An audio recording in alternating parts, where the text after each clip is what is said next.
Welcome back to The Explainer. Today, we're demystifying one of the most staggering, confusing, and frankly fascinating financial pictures in the market right now, D-Wave Quantum.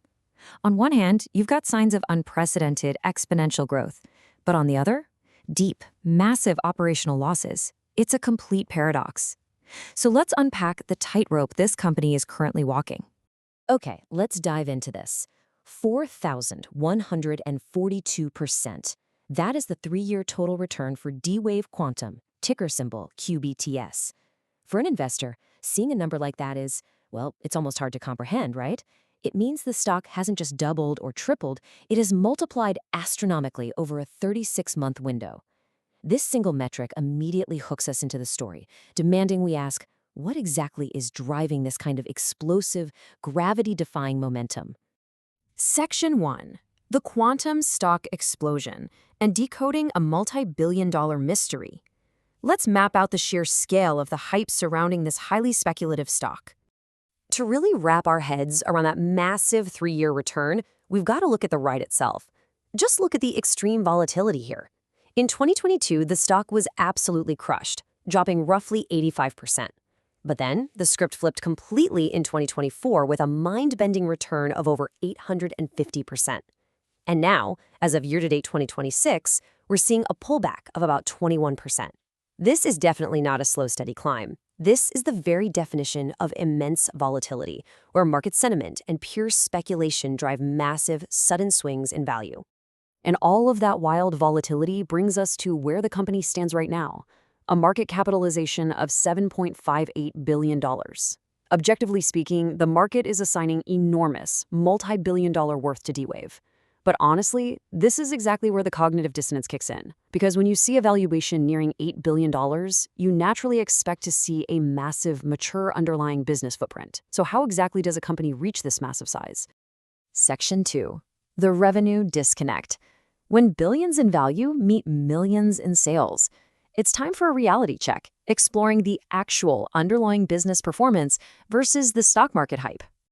And this brilliantly illustrates the absolute heart of the paradox. Over the trailing 12 months, D-Wave's total revenue was $24.14 million. Not bad, right? But look at the other side of the ledger. Their net income over that exact same period was a negative $398.81 million. We essentially have a multi-billion-dollar valuation built on just $24 million in sales, all while the company burns through nearly $400 million in losses. This stark disconnect between the tiny revenue footprint and the massive net losses is absolutely critical to understand. To truly grasp the severity of that, we have to look at the net profit margin, which currently sits at a staggering negative 1189%. This shows us exactly how much money the company is losing relative to what it actually brings in. Simply translated, for every single dollar of revenue D-Wave generates, they are losing roughly $12 in the process. The sheer cost of their operations dramatically overshadows their current sales volume. And frankly, this deep red profitability extends across all their fundamentals.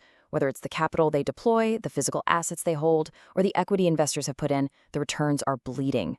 Return on invested capital is negative 46.79%, return on assets is negative 74.85%, and return on equity is negative 59.48%. Impartially speaking, these metrics just solidify the immense severity of their current operational losses as they try to build out this cutting-edge technology. So, we enter Section 3, Pricing the Future. What are investors actually paying for? Why does the market continue to assign a nearly $8 billion value to a business with such heavy, documented operational losses? To answer that, we need to translate a key metric for you, the price-to-sales, or PS ratio. Think of it as a financial metric showing exactly how many dollars investors are willing to pay for every single dollar a company makes in sales. It is the ultimate measure of the premium the market is placing on a company's revenue-generating ability. It completely cuts through the noise of those net losses and focuses purely on top-line sales versus market value. Well, D-Wave's PS ratio is 314.06. Think about that for a second. Buyers in the market are willing to pay over $314 just to own a single $1 bill of D-Wave's current sales. Why on earth would anyone do that? Because they are betting entirely on future growth. And there's a very objective data point fueling that bet. Their trailing 12 months revenue compound annual growth rate is an impressive 156.20%. Sales are literally more than doubling. Investors are looking right past the massive current losses and paying a huge premium for the sheer velocity of that top-line growth. So the crucial point is hiding right here in the income statement. Gross profit margin sits at a very healthy 75.16%. While the net losses are deep because of huge operating and research costs, this number is a massive bright spot. It means that when D-Wave does actually make a sale, the core margin on that product or service is incredibly strong. It costs them relatively little to deliver the actual product compared to what they charge for it.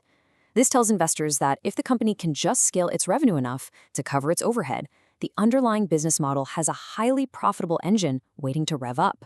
Which brings us to Section 4 of Fortress of Liquidity: how to survive burning hundreds of millions.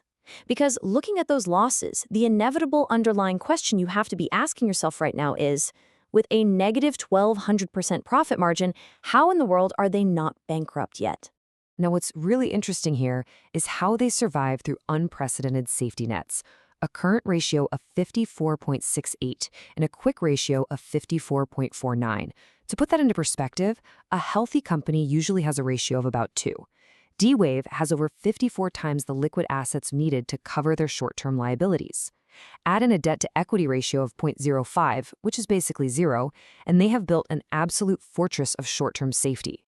But we have to contrast that fortress-like balance sheet with this ongoing reality. Free cash flow over the trailing 12 months is negative $54.74 million. The cash burn is very real, and it's happening right now. But because of those sky-high liquidity metrics we just talked about, they have the cash reserves on hand to absorb these burns. Their extreme liquidity buys them the one thing they need most: time. Time to chase that 156% revenue growth, time to leverage those 75% gross margins, and time to try and reach profitability before the fortress runs out of supplies. Section 5. The ultimate quantum question: revolution or correction. Let's summarize the ultimate risk versus reward scenario that this data has laid out for us today. We've seen the 4,000% returns, the multi-billion-dollar market cap, and the truly explosive revenue growth. But we've also seen the massive multi-hundred-million-dollar net losses, the deeply negative operational metrics, and that astronomical 314 price-to-sales multiple. The Fortress of Liquidity gives them the runway they need, but the cash burn is a ticking clock. So we end our explainer with this question: is D-Wave priced for a quantum revolution where their exponential growth eventually justifies this massive premium? Or are they priced for quantum correction where the weight of their operational losses finally catches up to them? The data shows a perfect paradox. Thank you so much for joining me on this explainer. Keep questioning the numbers, and I'll see you next time.